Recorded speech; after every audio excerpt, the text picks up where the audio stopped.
Hi, I'm Kate and I'm a teacher of the deaf at Royal School Manchester Seashell Trust. If you enjoyed the bear hunt story, here are some sensory activities you might like to try alongside. These are some props that you might want to use whilst reading the story. You can improvise and use anything you've got in your cupboards in the house. By including sensory stories, it makes the activity much more inclusive, especially for those with multisensory impairment, and it can make it a more enjoyable and meaningful experience. So we've got some real grass and some fake grass, a scarf, you can use any type of scarf, some water, preferably cold water, some soil, some sticks and leaves, some ice, some foam, you might want to use shaving foam, a blanket and some wellies. So for the first part of the story, when they are going through the swishy swashy grass, you can explore the real grass, you can smell it, encourage your child to smell it and feel it, they might even want to taste it.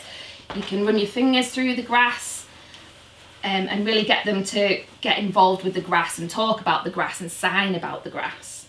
And then for the swishy swashy part, you might want to use a scarf and just put it over the grass or over the student and get them to explore the swishy swashy parts.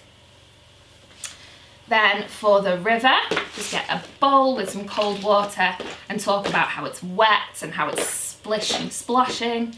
You might even want to stand in the water with the shoes off and talk about that. Then for the mud, you've got some soil and you can really get stuck into the soil and really work it through the fingers, get them to smell it and make it an all-round sensory experience. I like to get the welly and talk about how you can stamp in it. If you're lucky enough to have a garden, you could get the student in the garden stamping in mud. Then for the forest, we've got sticks and leaves. Again, they can smell them, feel them. A lot of students like to snap them. You get a lot of feedback from snapping the sticks and talking about how you can trip over them. And then for the snowstorm, you can get your ice and really feel the ice and feel how cold it is. Talk about cold and hot and the difference between cold and hot. And then you've got your foam, which is very sensory. Ooh. And clap to make it look like snow. Goes everywhere.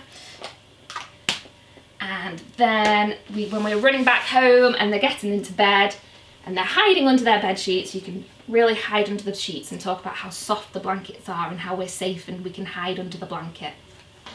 If you've enjoyed the video and found it useful, then please head to our website for some more information.